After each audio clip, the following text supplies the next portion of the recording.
자, 오늘 갈라디아서를 공부합니다. 갈라디아서는 로마서와 더불어서 가장 신학적인 서신으로 알려져 있습니다. 자, 기독교 신학에서 가장 중요한 질문이 무엇일까요? 그것은 구원에 관한 것이겠죠. 어떻게 사람이 구원을 받는가일 겁니다. 이 질문에 대해서 갈라디아서는 분명한 대답을 제공합니다. 사람은 믿음으로 구원을 얻는다는 것입니다. 사람이 지식으로 구원 얻는 것도 아니고 율법을 행함으로 구원 얻는 것도 아니고 오직 십자가에 달리신 예수 그리스도를 믿음으로 구원 얻는다는 것이 갈라디아서가 중점적으로 가르치는 내용입니다.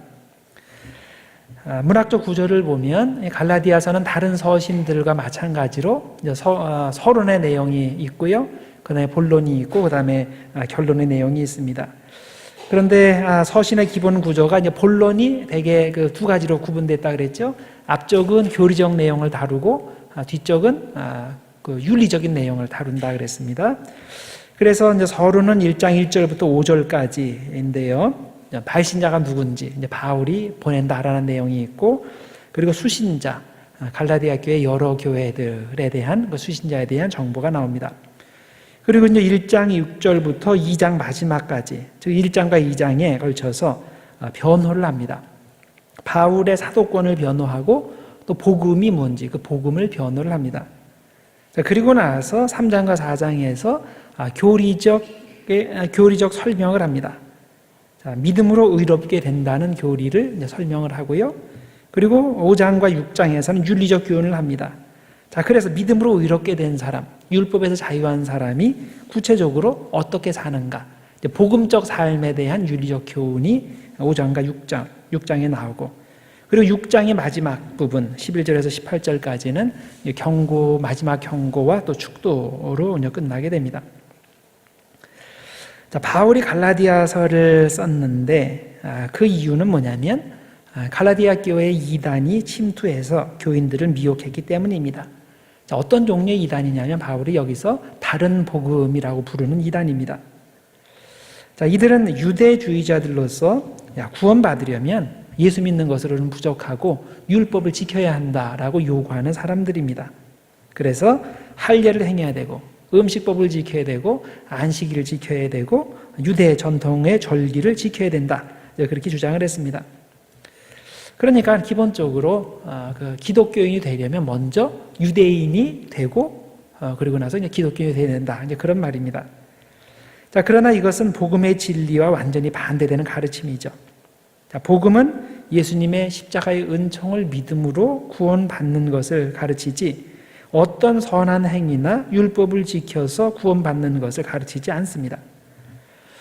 바울이 이 갈라디아 교회를 이제 설립하고 그리고 떠난 지 오래되지도 않았는데 벌써 다른 종류, 다른 복음을 가르치는 거짓 선지자들이, 거짓 선생들이 침투해서 교회를 어지럽히고 있다는 소식을 듣습니다. 그래서 바울은 이 갈라디아서를 통해서 이 다른 복음이 어떻게 잘못되었는지 그것을 가르치고 또 그것에 대해서 강하게 경계하는 것입니다.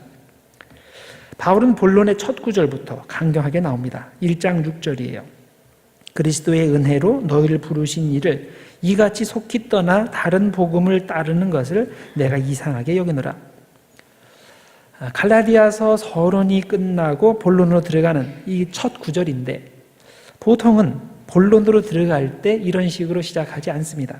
보통은 먼저 수신자에 대한 장점, 좋은 점들을 칭찬하고 그리고 감사하고 이런 말을 하고서 시작을 하는데, 바울은 여기서 그런 예의를 차리지 않습니다. 자, 서론이 끝난 다음에 곧바로 갈라디아 교회의 문제를 지적하고 바울이 왜 이 편지를 써야 했는지를 설명합니다. 자, 그들의 문제가 뭐냐?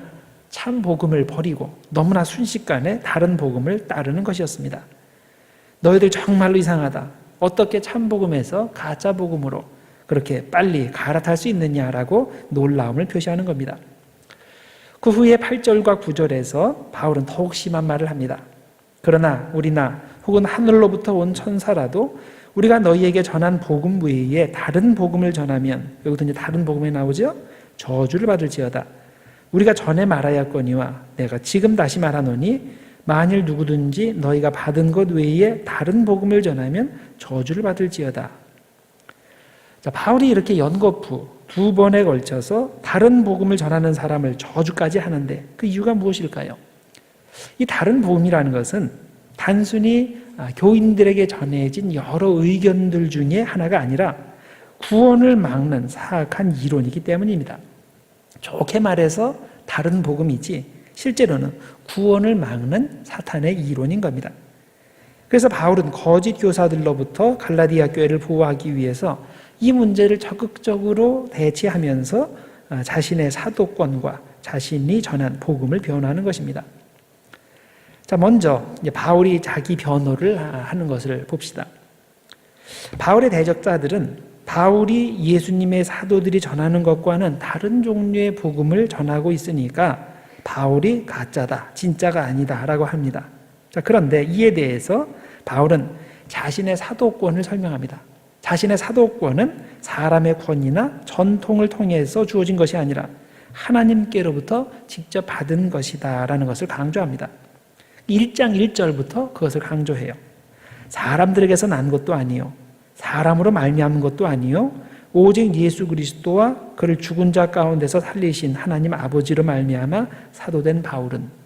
자, 이 말은 뭐냐면 어떤 사람의 전통이나 어떤 예루살렘 사도들의 인정을 받아서 내가 사도가 된 게 아니라 직접 하나님께 사도의 임무를 받았다라는 얘기예요.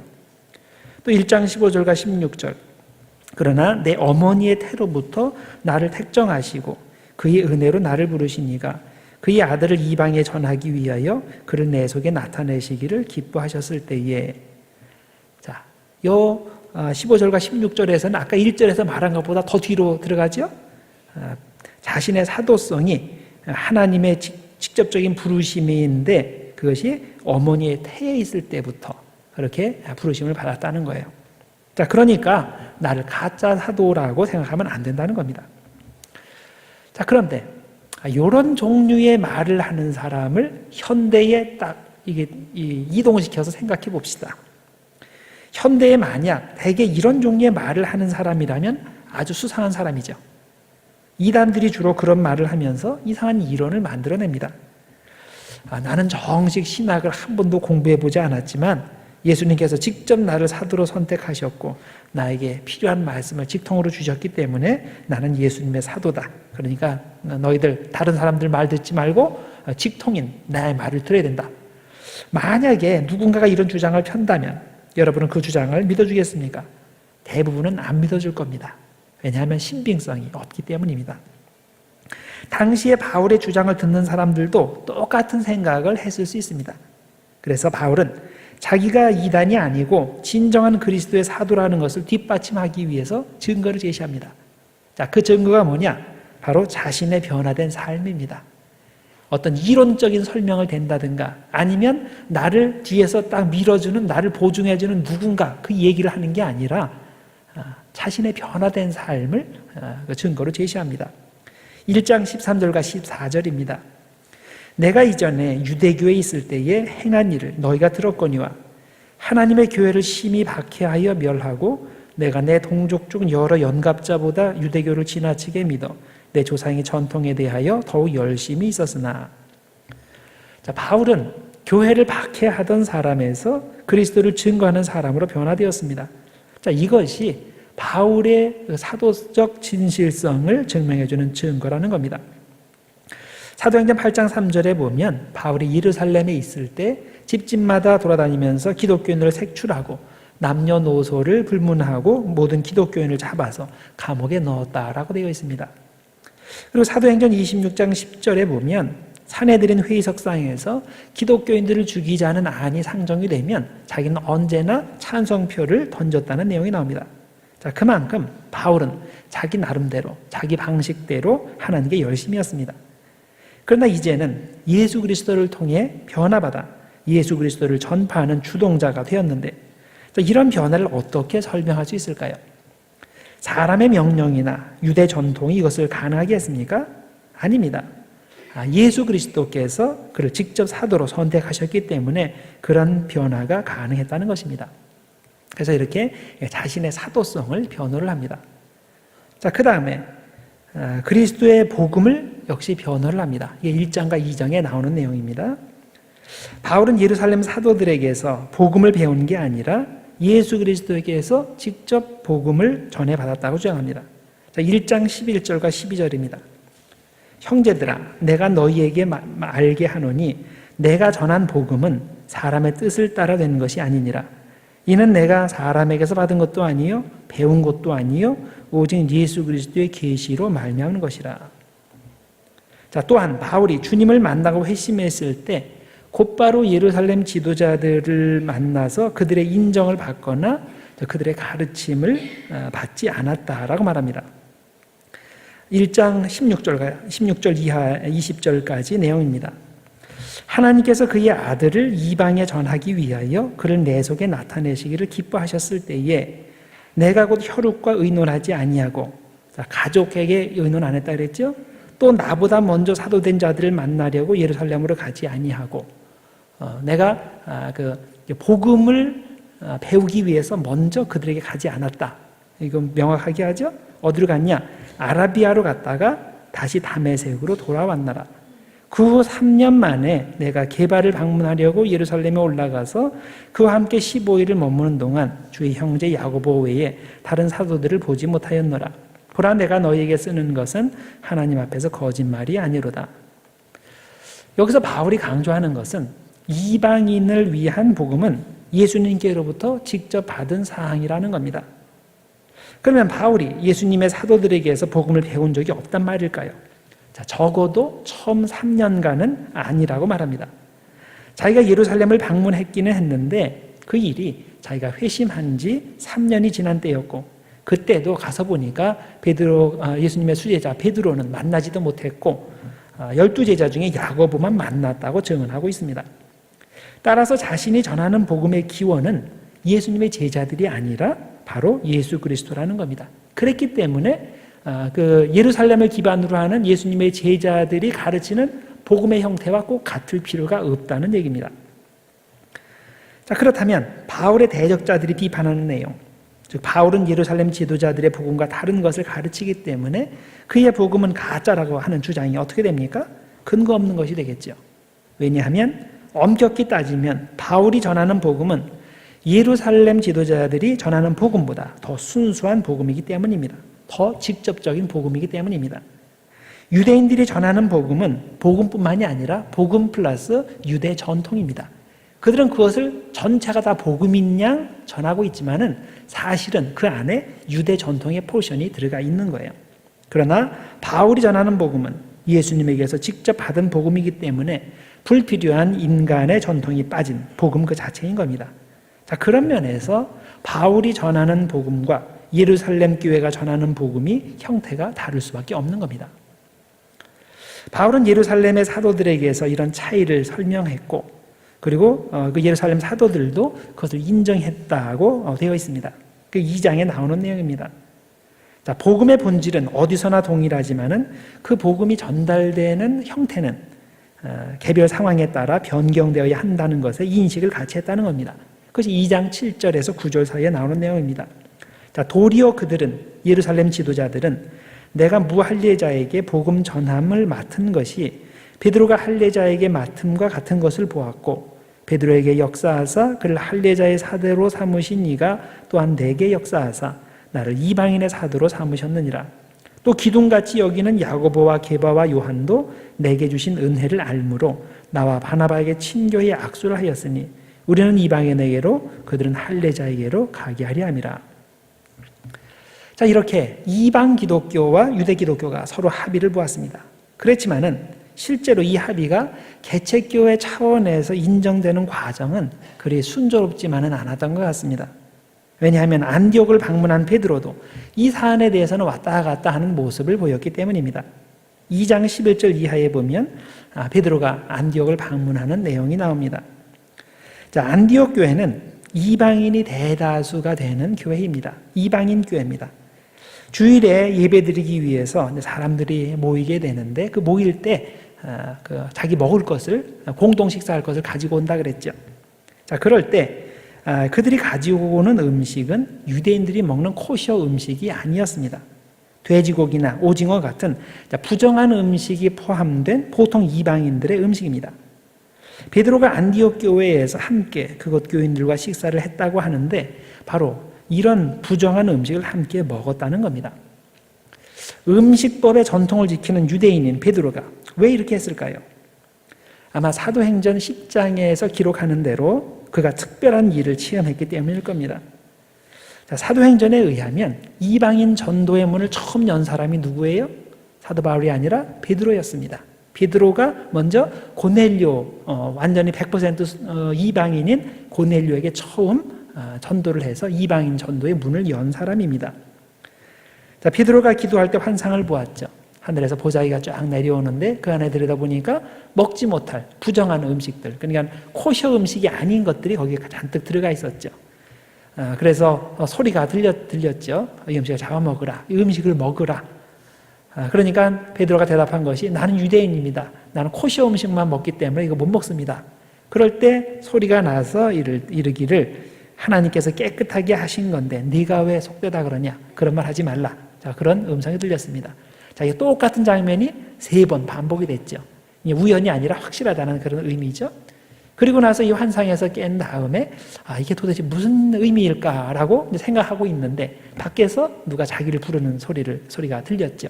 고넬료가 보낸 사람들이 와서 이제 베드로를 청하게 됩니다. 그때 성령님께서 베드로 마음 가운데 그들을 따라가라고 말씀하셨고 또 베드로는 순종해서 이 고넬료 집으로 가게 됩니다. 그래서 고넬료 집에 가서 열심히 복음을 전했는데 놀라운 광경을 목격하게 됩니다. 그들에게 성령이 임하는 것을 목격하게 됩니다. 바울은 이 성령이 내리는 것을 처음 발견한 겁니다. 그래서 그는 이미 하나님께서 이런 식으로 이들을 받아주셨는데 내가 뭐라고 그것을 거부하는가? 하나님이 하시는 일을 맡겠는가 하면서 고넬료와 그 집에 속한 모든 사람들에게 세례를 베풀었다 하는 이야기가 사도행전에 나옵니다. 자, 그리고는 베드로가 그곳에서 며칠을 더 머물고 나서 이제 다시 돌아왔다라고 되어 있습니다. 자, 여기서 우리가 생각해야 할 것이 베드로가 고넬료의 집에서 며칠 더 머물렀다면 식사는 어떻게 했을까요? 유대인이니까 자기는 코시어 음식을 먹는다고 따로 먹었을까요? 그렇지 않죠. 당연히 베드로도 이방인들과 같이 식사를 했을 겁니다. 한 번이 아니라 며칠 동안 계속 함께 식사를 했을 겁니다.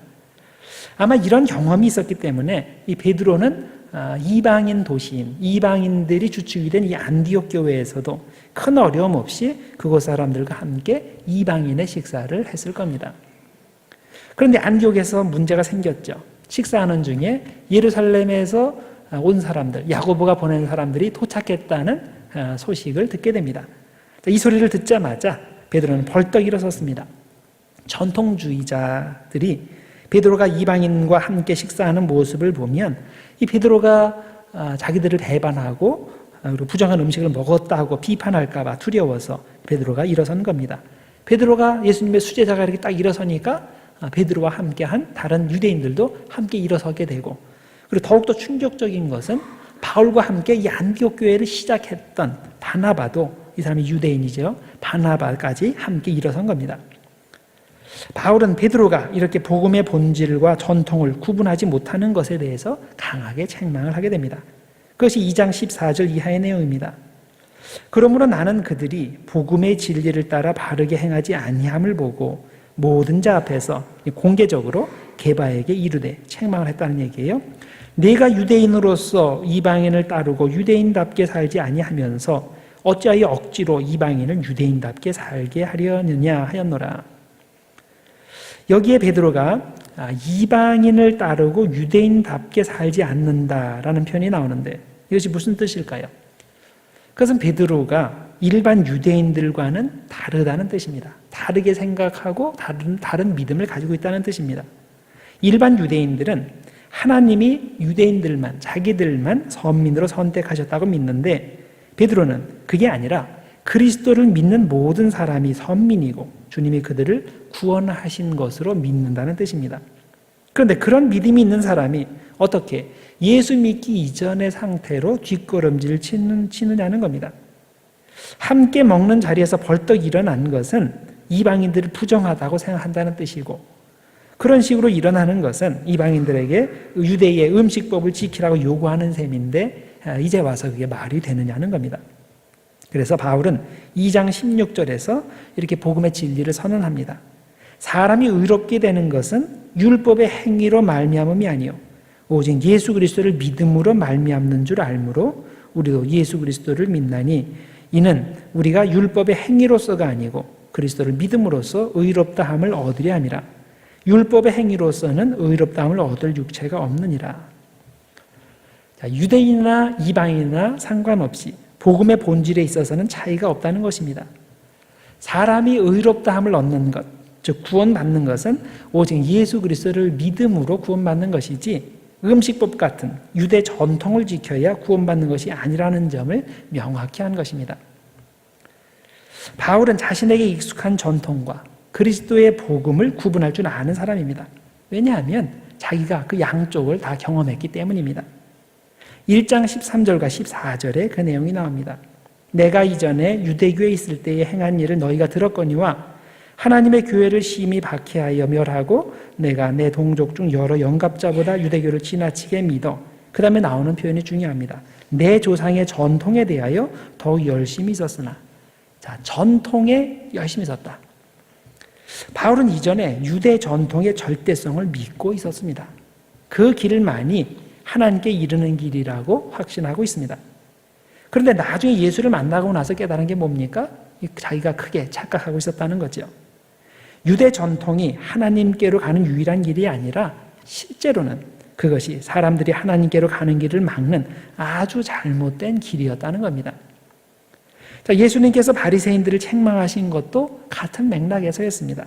마태복음 23장 13절에 그런 내용이 나옵니다. 화 있을진저 외식하는 서기관들과 바리새인들이여 너희는 천국 문을 사람들 앞에서 닫고 너희도 들어가지 않고 들어가려 하는 자도 들어가지 못하게 하는도다. 자, 왜 그렇습니까? 하나님의 말씀만 요구하면 되는데 거기 플러스 여러 가지 유대 전통도 하나님의 말씀이라고 하면서 그걸 가지고서 사람들에게 천국까지 못하도록 막았다는 겁니다. 자, 복음의 진리보다 인간의 전통을 앞세우는 것은 천국의 길을 막는 악한 행위입니다. 우리는 절대 인간의 전통과 그리스도의 복음을 혼동하면 안 됩니다.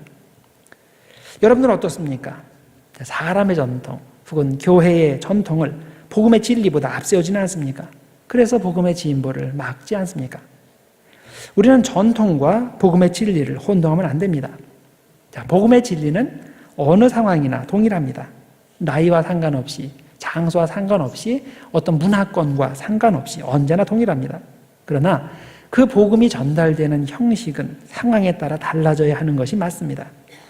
상황이 바뀌었는데도 불구하고 복음을 전달하는 형식을 마치 복음의 진리인 양 붙잡고 있다면 그게 바로 그리스도께 죄를 범하는 것이 됩니다.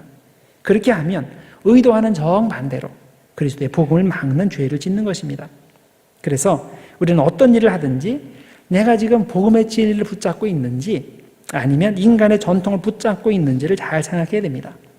예를 들어서 선교사가 어느 지역에 들어가서 선교를 할 때 어디까지가 복음의 본질에 관한 것이고 어디부터가 그것과 상관없는 문화적 요소인지를 구분하여 최대한 토속 문화에 맞는 형태의 복음을 전하는 그런 고민을 할 줄 알아야 됩니다. 자기에게 편하다고 자신의 전통을 강요하면 안 되는 겁니다. 또 부모 세대가 자녀들에게 신앙교육을 시킬 때도 어디까지가 복음의 본질에 관한 것이고 어디부터가 사람의 전통인지를 구분해서 최대한 자녀 세대에게 필요한 형태의 복음을 전할 필요가 있습니다. 자, 그래야 불필요한 갈등과 마찰을 피할 수 있습니다. 복음의 진리는 절대로 변경될 수 없습니다. 그러나 그 복음이 전달되는 형식은 각 상황에 맞게 변경하는 그런 겸손한 자세가 항상 필요합니다.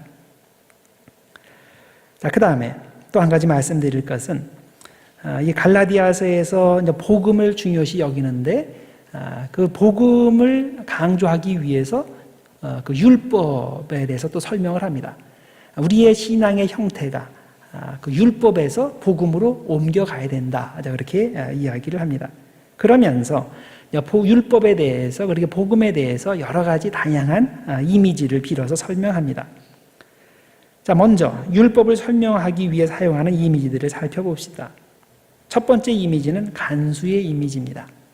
감옥을 지키는 간수요. 3장 23절에 그 내용이 나옵니다. 믿음이 오기 전에 우리는 율법 아래에 매인 바 되고 계시될 믿음의 때까지 갇혔느니라. 여기에 보면 복음 이전의 사람은 율법 아래에 매이고 갇혀 있다라고 말하죠. 이것은 율법의 부정적인 역할을 설명하는 것입니다. 율법은 우리에게 죄를 알려주고 우리를 죄인으로 정죄하고 그 다음에 우리를 꼼짝 못하게 만드는 역할을 한다는 것입니다. 자, 3장 19절을 봅시다. 그런즉 율법은 무엇이냐? 범법함을 인하여 더한 것이라. 율법은 원래 하나님의 계획이 아니었다는 뜻입니다.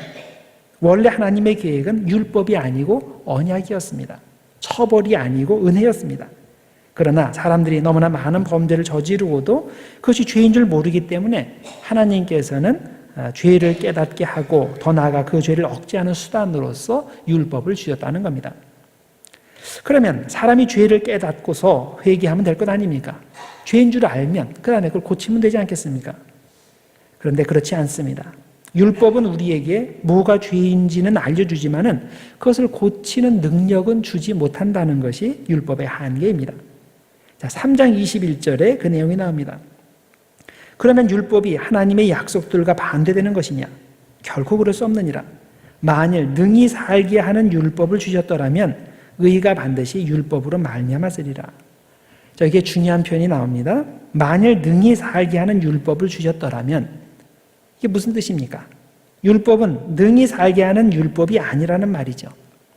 하나님께서 원래 율법을 주실 때 사람들로 하여금 그 율법을 통해서 생명을 얻도록 계획하지 않으셨다는 뜻입니다.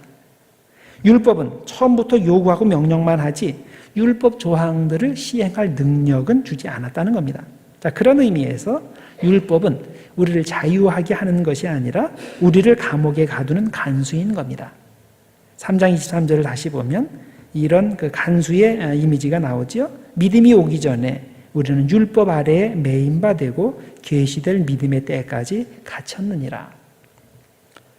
자, 그 다음 율법을 설명하는 이미지는 초등교사의 이미지입니다. 3장 24절입니다. 이같이 율법이 우리를 그리스도께로 인도하는 초등교사가 되어 우리로 하여금 믿음으로 말미암아 의롭다함을 얻게 하려 함이라.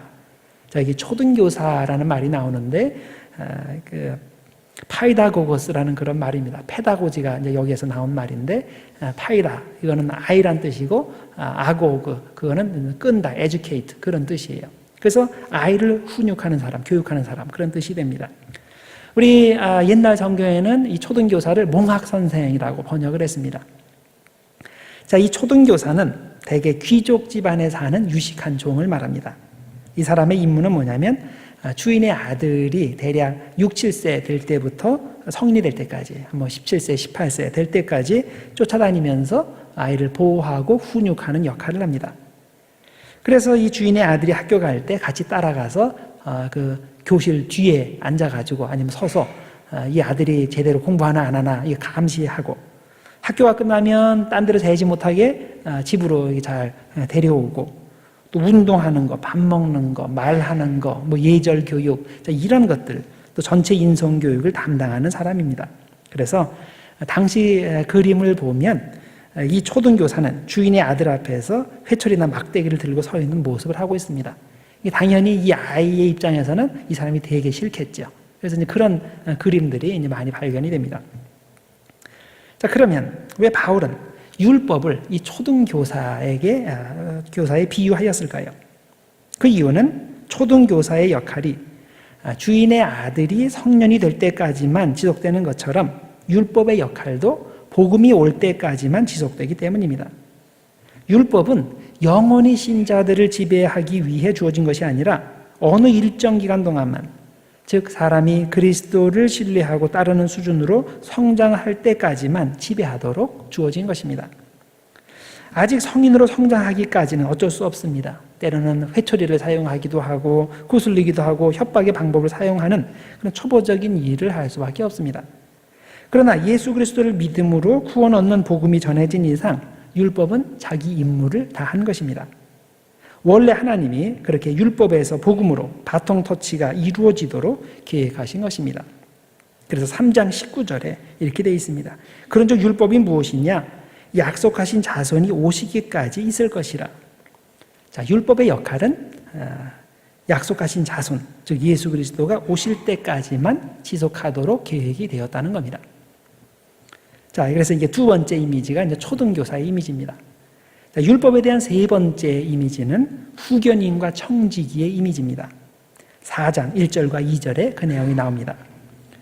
내가 또 말하노니 유업을 이을 자가 모든 것의 주인이나 어렸을 동안에는 종과 다름이 없어서 그 아버지가 정한 때까지 후견인과 청지기 아래에 있나니. 자, 재산을 상속받은 아들이 성인이 될 때까지는 후견인과 청지기가 그 재산을 대신 관리해 주는 것처럼 복음이 오기 전까지는 율법이 우리의 관리자 역할을 한다는 겁니다. 바울은 여기서 당시 로마 사회에서 시행되던 법적 관행을 들어서 설명하고 있습니다. 자, 어떤 사람이 재산이 많아요. 그래서 이제 자기가 나중에 죽으면 이 재산이 어떻게 그냥 아들에게 자연히 넘어가게 되는데 이 아들이 너무 어려서 이걸 다 상진할까봐 두렵습니다. 그래서 어떻게 합니까? 이 아들이 제대로 재산을 관리하지 못할 것을 대비해서 유언장을 마련해 놓죠. 내가 죽으면 재산은 아들에게 가게 되지만은 아들이 성년이 될 때까지는 누구누구가 후견인과 청지기가 되어서 재산을 관리한다. 이렇게 유언장을 만들어 놓습니다. 자, 이렇게 유언장을 만들어 놓고 나서 이 아버지가 돌아가실 경우 아들에게는 당분간 재산에 관한 권리가 유보가 됩니다. 재산권을 행사할 수 없습니다.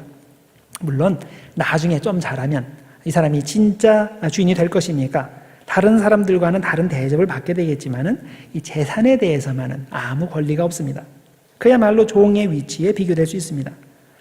종이 자기 위의 권위 밑에서 아무런 자유를 누리지 못하는 것과 마찬가지로 미성년의 아들은 후견인과 이 청지기 밑에서 재산에 대한 아무 권리도 행사하지 못합니다. 자, 왜 이렇게 성인이 되기 전에 재산권을 행사할 수 없습니까? 그 이유는 아직 미숙하기 때문이죠. 아이의 일을 벌일 수 있어야 그때가 되어야 성인의 일을 할 수 있기 때문입니다. 로마인들은 자녀가 아이의 상태에서 성인의 상태로 옮아가는 때를 빠르면 14살, 늦으면 17, 18 그렇게 생각을 했습니다. 그때가 되면 온 가족이 모여서 성대한 예식을 치러줍니다. 그러면 이때 아이가 하는 일이 옷을 바꿔 입게 돼요.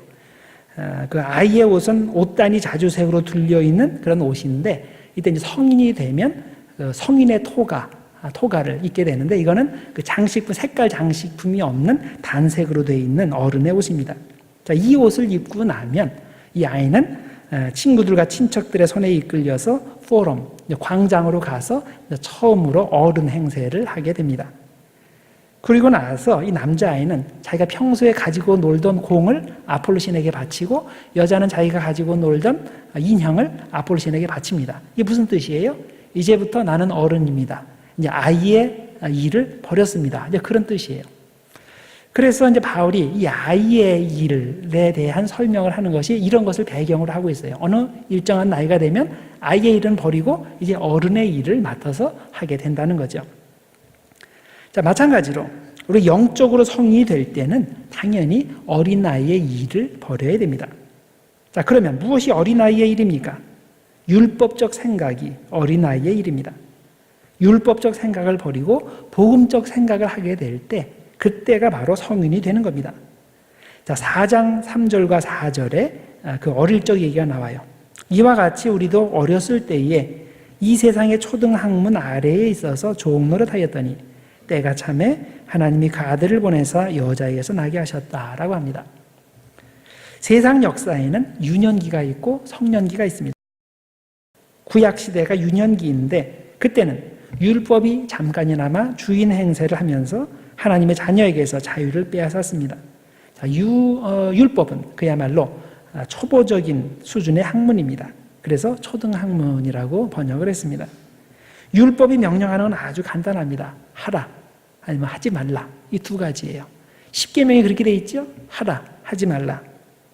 그러나 역사의 성년기, 즉 예수님이 오시고 나서는 우리는 초등 수준의 율법적 사고방식에서 벗어나서 고등학문 수준의 복음의 사고방식을 따르게 됩니다. 자, 복음의 사고방식이 무엇입니까? 단순히 하라, 하지 말라 그런 수준이 아니죠. 그것이 아니라 사랑의 원칙 하에서 자율적으로 생각하고 행동하라는 것입니다. 자, 예를 들어서 이런 겁니다. 자, 율법적 사고방식은 사람에게 용서해 줄 때 2번이나 3번이면 충분하다라고 가르칩니다. 그러나 복음적 사고방식은 사랑의 원칙 하에 필요하다면 70번씩 7번이라도 용서해 주라, 자율적으로 그렇게 하라라고 말을 하죠. 또 율법에 의하면 어떤 사람이 돈이 없어서 자기 겉옷을 맡기고 돈을 빌려갔으면 그 사람이 비록 돈을 갚지는 못해도 해지기 전에 그 겉옷을 돌려줘야 하죠. 그것이 그 사람의 이부자리이기 때문입니다. 자, 그런데 예수님의 사고방식은 어떻습니까? 그런 하라 하지 말라 수준이 아니라 사랑의 원칙 하에서 필요하다면 속옷까지 벗어주라라는 거죠. 이렇게 율법의 수준과 예수님의 수준은 차이가 납니다. 율법은 문자적으로 시키는 것만 하면 되지만은 예수님의 복음은 사랑의 정신을 살려서 성령의 이끌림을 받아서 마음껏 선을 행하는 겁니다. 자, 그래서 율법과 복음의 관계는 곧 어린아이와 어른의 관계가 되는 것입니다. 어린아이의 특징이 뭡니까? 메시지를 정확하고 간단하게 전달해 줘야 되죠. 복잡하게 얘기하면 애들은 알아듣지를 못하죠. 그래서 해라, 하지 말라 이 2가지로 얘기를 해줘야 됩니다. 저녁 때는 항상 10시 전에 무조건 들어와야 돼. 잠자기 전에 꼭 이빨을 닦아야 한다. 엄마가 짝수로 사탕을 나눠줄 테니까 둘이 똑같이 나눠 먹어야 된다. 자, 이렇게 논란의 여지가 없을 정도로 분명하게 얘기를 해줘야 됩니다. 그렇게 안 하면 알아듣질 못하는 게 아이들이죠. 자, 그런데 어른들에게 그런 식으로 메시지를 전달합니까? 당신 10시 전에 꼭 들어와야 돼. 안 들어오면 심각한 일이 벌어질 거야. 자, 대개 이런 식으로 의사 전달을 합니까? 그렇게 안 하죠. 그건 아이 수준의 의사 전달이죠. 어른 수준의 의사 전달은 몸 생각하시고 일찍 들어오세요. 그럼 알아서 일찍 들어와야죠. 말하는 사람이나 듣는 사람이나 그런 수준으로 해야 이게 어른이지, 어느 한쪽이 꼭 그 앞에 말한 그런 식으로 하라 하지 말라 수준으로 하면 이 율법적 수준이 되는 거죠. 자, 이상 율법을 3가지 이미지로 설명했습니다. 첫째는 간수의 이미지였습니다. 율법은 우리를 꼼짝 못하게 만들고 절망시킵니다. 그래서 결국 예수를 바라보게 만듭니다. 둘째는 초등교사의 이미지였습니다. 율법은 영적으로 미숙한 상태에 있는 자들에게 그 수준에 맞는 방법으로 행동을 제어합니다. 자, 셋째는 후견인과 청직의 이미지입니다. 주인의 아들은 성인으로 자랄 때까지만 아들의 권리, 재산권이 유보됩니다. 이 3가지 모두 율법을 그리스도의 복음을 준비하는 예비 단계로서 혹은 복음으로 대치되어야 할 초보 단계로서 설명하였습니다. 자, 그러면 우리가 이런 율법의 수준을 넘어서 지향해야 할 복음적 신앙은 어떤 모습일까요? 갈라디아서에서는 복음에 속한 사람을 4가지 중요한 이미지로 설명하고 있습니다. 자, 첫 번째 이미지가 뭐냐면 십자가에 못 박힌 사람의 이미지입니다. 2장 20절에 보면 내가 그리스도와 함께 십자가에 못 박혔나니 그런즉 이제는 내가 산 것이 아니요 오직 내 안에 그리스도께서 사신 것이라 라고 하였습니다. 5장 24절에도 동일한 십자가의 이미지를 사용하고 있습니다. 그리스도 예수의 사람들은 육체와 함께 그 정욕과 탐심을 십자가에 못 박았느니라. 자, 십자가의 이미지가 나오죠. 그리스도와 함께 십자가에 못 박혔다는 표현은 기독교인으로서 어떤 사람이 되어야 하는가를 가르치고 있습니다. 자, 예수 그리스도가 왜 십자가에 못 박히셨습니까? 인간은 선행으로 하나님 앞에 의롭게 될 수 없기 때문입니다. 인간이 아무리 선한 의지로 노력해도 그것으로 절대로 하나님 앞에 선한 사람이 될 수 없기 때문입니다. 이런 한계 사항을 해결하기 위해서 예수님께서 십자가에 달리신 것입니다. 예수님이 십자가에 달려 죽으실 때 그 십자가 안에서 나의 모든 욕심과 죄와 자아가 죽는 것이고 예수님이 부활하실 때 내 안에 새로운 피조물이 탄생하는 것입니다. 김익두 목사님에 대한 이런 재미있는 이야기가 전해지고 있습니다. 이분은 언제나 설교나 성경 공부를 할 때 자기가 과거에 어떤 삶을 살았는지 자신의 젊었을 때 경험 이야기를 반복해서 알려주었다고 합니다.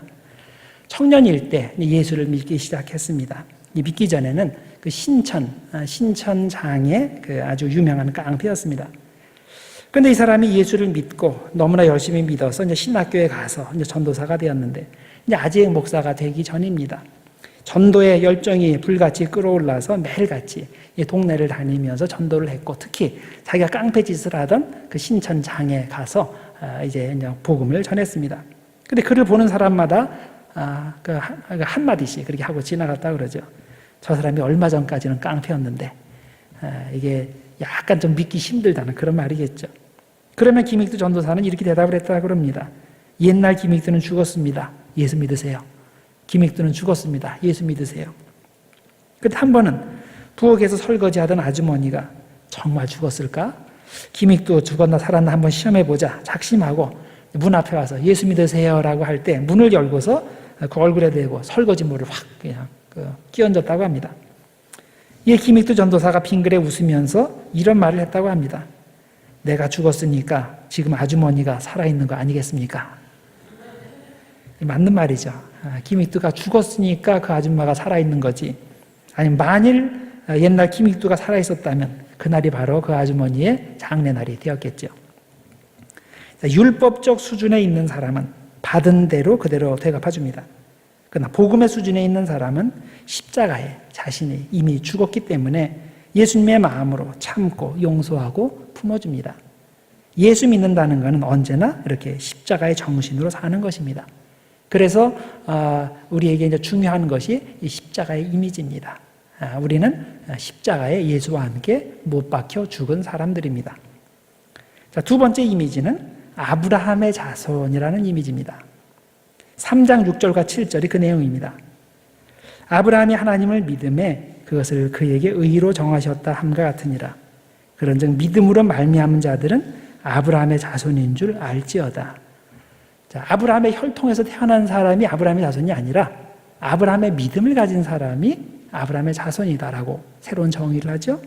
3장 29절 너희가 그리스도의 것이면 곧 아브라함의 자손이요. 다시 말해서 그리스도에게 속한 사람은 아브라함의 자손이 된다. 약속대로 유업을 이을 자니라. 자, 믿음으로 구원받은 사람은 누구나 아브라함의 자손이 됩니다. 혈통이나 지역이나 시대와 전혀 상관이 없습니다. 우리는 오직 믿음으로만 아브라함의 자손, 구원 백성이 되는 것입니다. 자, 3장 8절과 9절을 또 봅시다. 또 하나님이 이방을 믿음으로 말미암아 의로 정하실 것을 성경이 미리 알고 먼저 아브라함에게 복음을 전하되 모든 이방인이 너로 말미암아 복을 받으리라 하였느니라. 그러므로 믿음으로 말미암은 자는 믿음이 있는 아브라함과 함께 복을 받느니라. 아브라함은 유대인이고 또 구약의 인물인데 어떻게 해서 한국인인 내가 아브라함의 자손이 될 수 있을까요? 물리적으로 그렇게 된다는 뜻이 아니라 영적인 아브라함의 자손, 즉 구원 백성이 된다는 뜻입니다. 아브라함에게는 하나님을 철저히 신뢰하는 믿음이 있었습니다.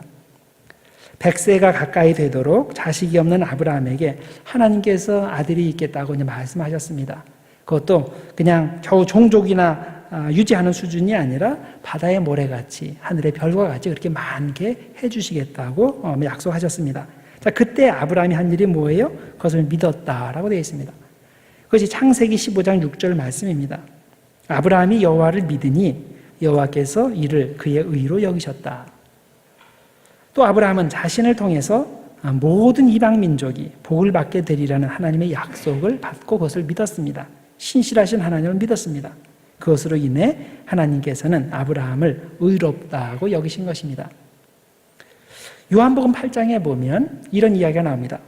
한 번은 예수님께서 그를 따르는 유대인들에게 이렇게 말씀하셨습니다. 너희가 내 말에 거하고 참으로 내 제자가 되고 진리를 알지니 진리가 너희를 자유롭게 하리라. 진리가 너희를 자유롭게 하리라? 자유한다는 그런 말씀을 해주시니까 그 말을 듣던 사람들이 이렇게 물었어요. 우리가 언제 종이 되었냐?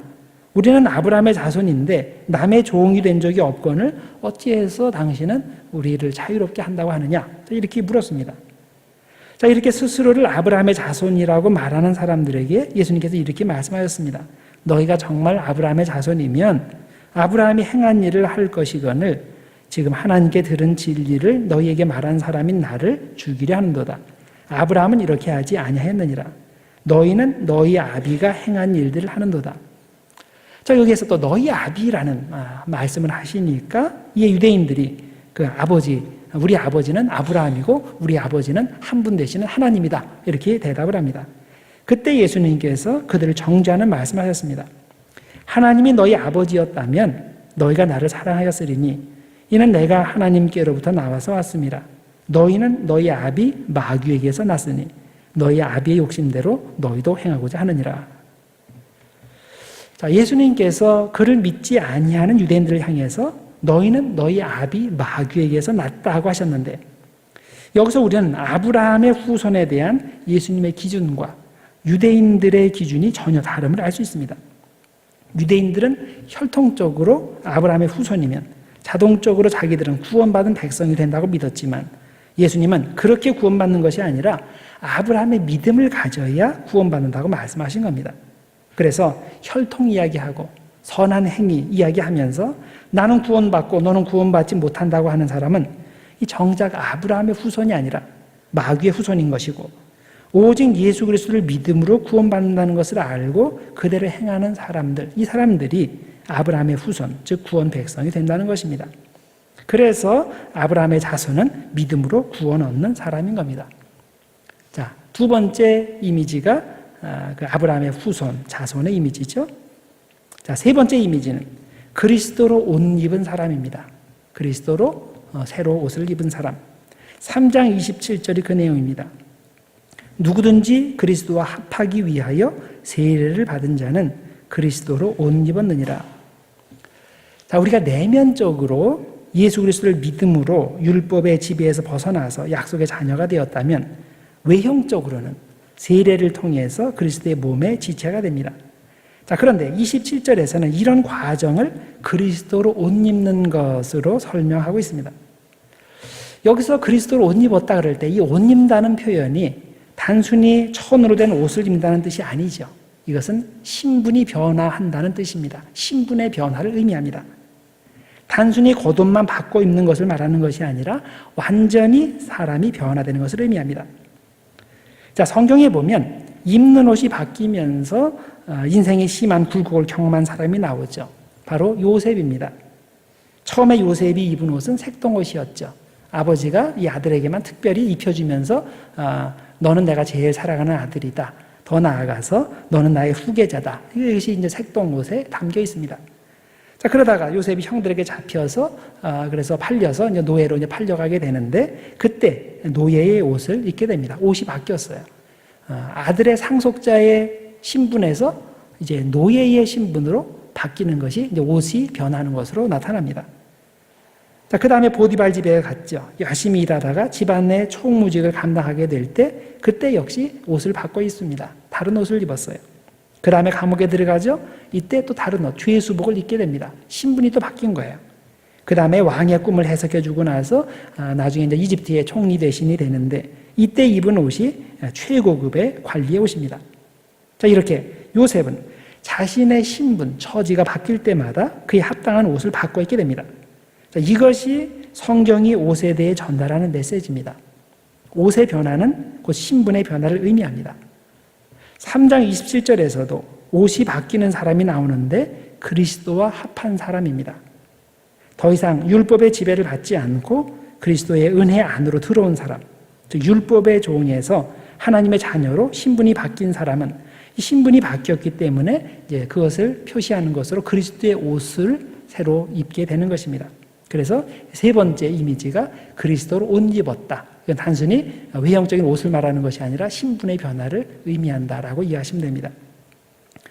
자, 그 다음에 네 번째 이미지는 예수 안에서 하나가 된 사람의 이미지입니다.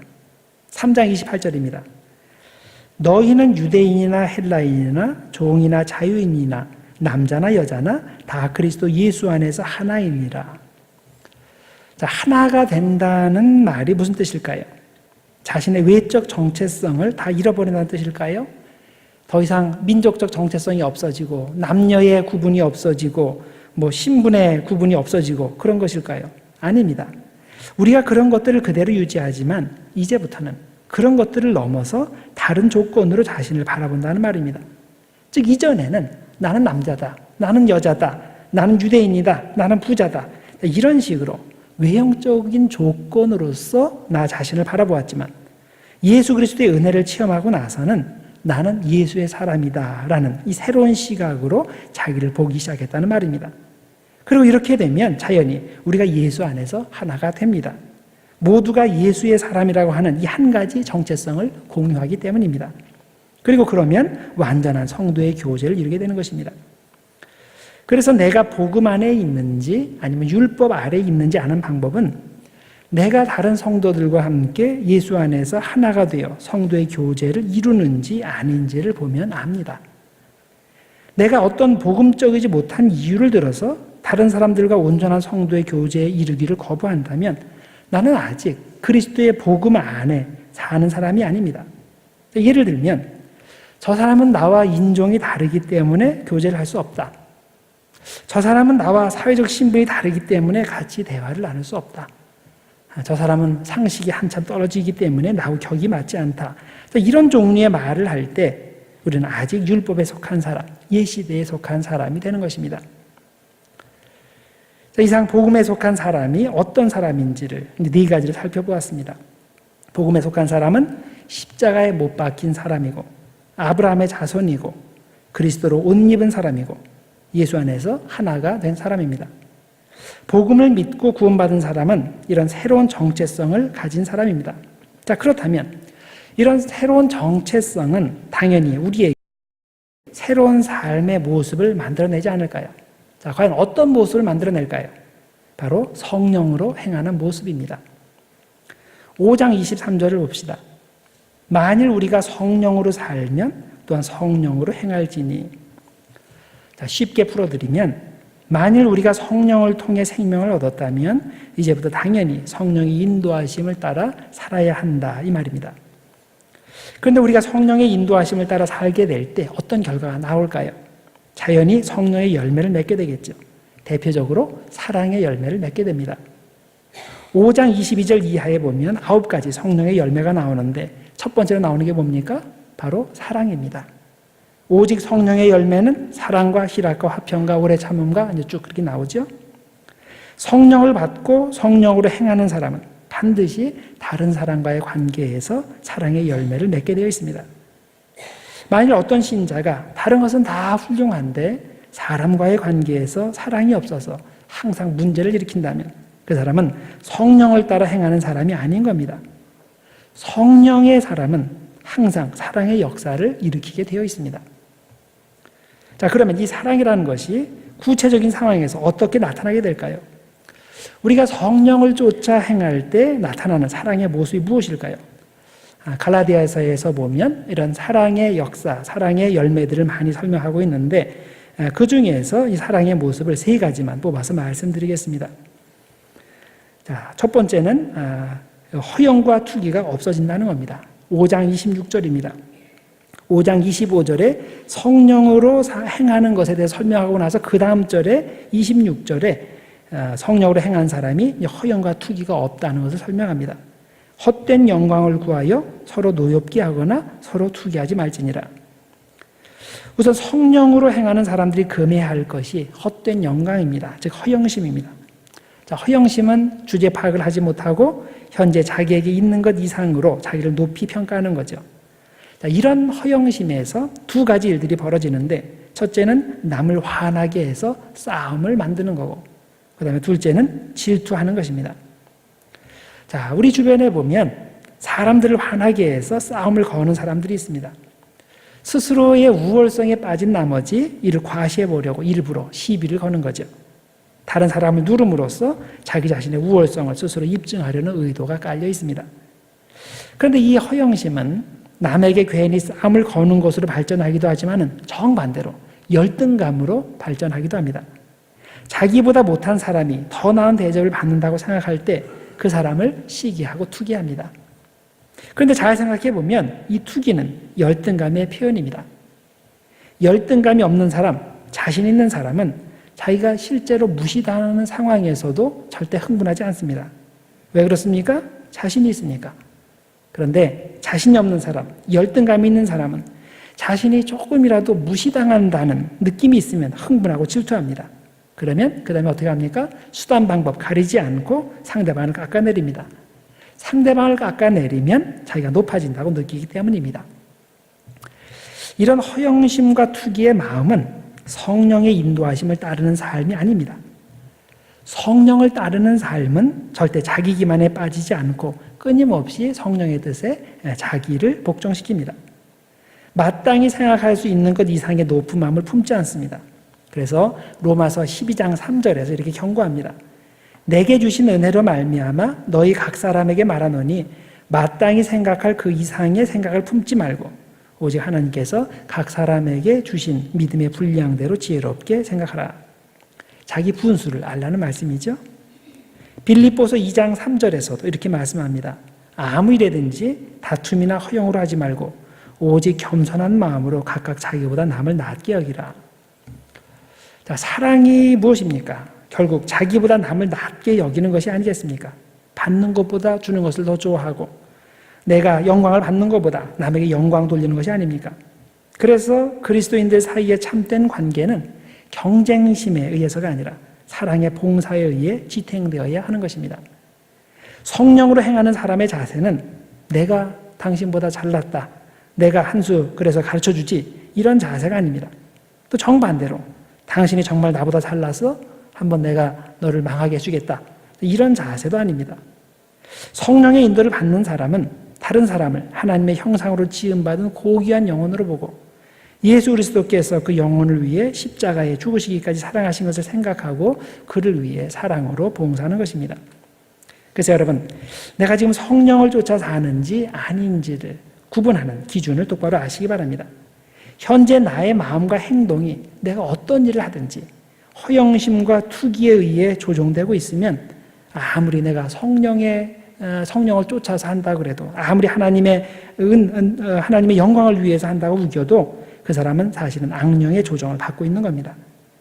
반면에 내가 현재 나보다 남을 낮게 여기는 사랑의 마음, 봉사의 마음으로 인도받고 있으면 나는 성령을 쫓아 행하고 있다고 보시면 됩니다. 자, 그 다음에 두 번째로 성령으로 행하는 사람은 남의 짐을 질 줄 압니다. 6장 2절입니다. 너희가 짐을 서로 지라. 그리하여 그리스도의 법을 성취하라. 우리가 자기 짐만 똑바로 지면 되지 왜 남의 짐까지 져줘야 됩니까? 그 이유는 그래야 그리스도의 법을 성취하기 때문입니다. 우리가 교회에서 해야 하는 일이 바로 이것입니다. 서로의 짐을 져주는 겁니다. 어떤 사람은 짐을 혼자 지려고 합니다. 옆에서 간섭하는 거 정말 싫어합니다. 죽이 되든 밥이 되든 혼자서 해결하려고 합니다. 물론 책임감은 있어서 참 좋아 보입니다. 그러나 그것이 지나치면 그게 불신앙입니다. 만일 우리가 그리스도 예수 안에서 서로 한 형제, 자매가 되었다면 당연히 서로에게 관심을 가지고 서로의 짐을 져주는 것이 당연한 일입니다. 또한 만일 자존심 때문에 자신의 짐을 나누려 하지 않는다면 역시 아직 형제, 자매의 관계가 형성되지 않은 겁니다. 아직 그리스도 안에서 한 가족이 되지 못한 겁니다. 그래서 신자들 사이에 가장 이상적인 관계는 짐을 서로 지는 관계라는 것을 명심하시기 바랍니다. 내가 힘들어도 좀 다른 사람의 짐을 져줄 줄 알고, 나도 자존심 버리고 힘든 짐이 있으면 이거 서로 나누는 것이 필요합니다. 그럴 때 그리스도의 법, 사랑의 법이 성취됩니다. 자, 그런 의미에서 이웃을 사랑하라라는 말과 더 서로 다른 사람의 짐을 져주라라는 말과 그리스도의 법을 성취하라는 말이 결국 같은 말이 되는 겁니다. 자, 그런데 왜 서로 짐을 지라는 이 명령 바로 앞에 죄 지은 사람을 바로잡으라는 말이 나올까요? 6장 1절입니다. 형제들아, 사람이 만일 무슨 범죄한 일이 드러나거든 신령한 너희는 온유한 심령으로 그러한 자를 바로잡고 너 자신을 살펴보아 너도 시험을 받을까 두려워하라. 그 이유는 죄 지은 형제를 바로잡는 것이 남의 짐을 지는 실제적인 이해, 사실은 가장 힘든 이해가 가장 무거운 짐이 되기 때문입니다. 교회 생활을 하다 보면 신앙생활을 같이 하는 성도가 죄를 짓는 경우가 생깁니다. 이런 상황에서 갈라디아서는 그를 바로잡고 회복시키는 짐을 서로 지라고 말씀하고 계십니다. 모른 척하고 무시하고 넘어가거나 너는 이제부터 우리 편이 아니다 라고서 잘라버리는 것이 아니라 그의 아픔을 나의 아픔으로 받아들이고 그의 실수를 나의 실수로 받아들이고 그가 다시 정상적인 모습으로 되돌아오도록 회복의 책임을 같이 하는 자세가 필요하다는 말입니다. 그런데 이런 회복의 짐을 서로 질 때 올바른 마음가짐이 필요합니다. 자, 우리가 어떻게 해야 한다고 했습니까? 두 가지를 말합니다. 첫째는 온유한 심령으로 그를 바로잡으라고 했습니다. 1절에 그 내용이 나오죠. 온유한 심령으로 바로잡으라. 자, 진정으로 도움을 주기 위해서는 벌 주는 마음이 아닌 온유한 마음으로, 사랑의 마음으로 도움을 줘야 됩니다. 자, 둘째는 우월감을 가지면 안 된다고 하였습니다. 6장 3절. 만일 누가 아무것도 되지 못하고 된 줄로 생각하면 스스로 속임이라. 각각 자기의 일을 살피라. 자, 이 우월감이라는 것이 도움을 주려는 사람을 공격하는 사탄의 시험이 됩니다. 왜 도움을 줄 때 우월감을 가지게 될까요? 그것은 상대방을 비교의 기준으로 삼는 잘못을 범하기 때문입니다. 즉, 그와 나 자신을 비교하면서 나는 너에게 도움을 줄 수 있는 사람이니까 나는 너보다 잘났다 이렇게 느끼기 때문입니다. 우리의 평가 기준은 오직 예수님이어야 됩니다. 이 점을 놓치지 않을 때 겸손할 수 있고 겸손할 때 상대방을 도울 수 있습니다. 자, 그 다음에 세 번째로 성령으로 행하는 사람은 선을 행할 때 낙심하지 않습니다. 6장 9절입니다. 우리가 선을 행하되 낙심하지 말지니 포기하지 아니하면 때가 이름에 거두리라. 자, 우리는 선을 행할 때 끝까지 낙심하지 말아야 됩니다. 만일 선의 결실을 이루기 바로 하루 전에 포기했다면, 자, 그때까지 힘들게 선을 행한 것에 대해서 보상을 받을 수 있을까요? 받지 못합니다. 끝까지 낙심하지 않는 사람만이 그에 대한 결실을 보상으로 받습니다. 자, 7절에서는 이것을 뿌린 대로 거둔다는 농사의 법칙으로 설명합니다. 스스로 속이지 말라. 하나님은 업신여김을 받지 아니하시나니 사람이 무엇으로 심든지 그대로 거두리라. 자, 하나님은 업신여김을 받지 않는다라고 했는데 이 표현은 콧방귀를 끼다, 또 가지고 놀다 이제 그런 뜻이 됩니다. 왜 우리가 선을 행할 때 낙심하지 말아야 하냐면 하나님은 확실하신 분이기 때문입니다. 절대 우리가 가지고 놀 수 있는 대상이 아니기 때문이라는 겁니다. 하나님은 공평한 심판자이시기 때문에 반드시 우리가 심은 대로 거두게 하십니다. 사람은 실수할 수 있습니다.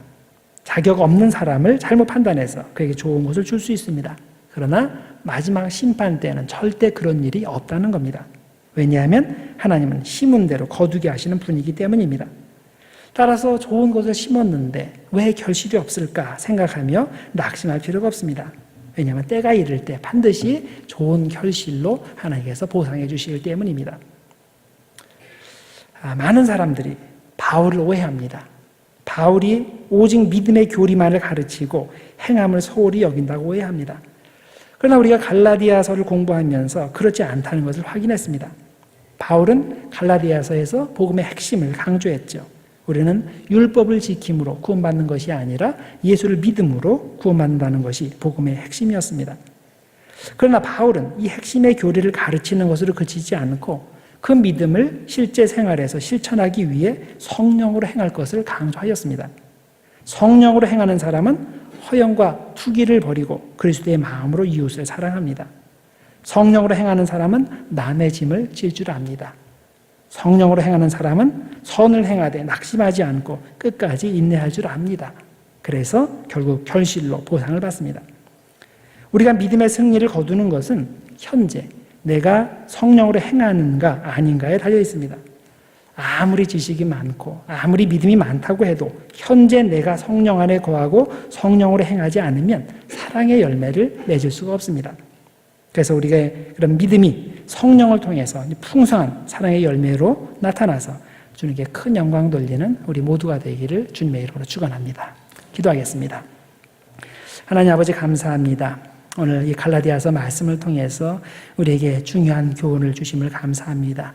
우리가 예수 그리스도를 믿음으로 구원 얻는다는 그 복음의 핵심을 놓치지 않게 하시고 행여나 우리가 율법의 행위로서 구원 얻는 줄을 착각하는 일이 없도록 하나님 인도하여 주시고, 또 무엇보다 더 중요한 것 예수 그리스도의 그런 형상을 닮아가는 우리를 될 수 있도록, 그래서 우리가 오늘 현재 성령으로 행하는 그런 주님의 자녀들 될 수 있도록 하나님 축복하여 주시옵소서. 무엇보다도 우리가 성령으로 행함으로 말미암아 사랑의 열매를 풍성하게 맺는 우리 모두가 되도록 하나님 인도하여 주시옵소서. 예수님의 이름으로 기도드립니다. 아멘.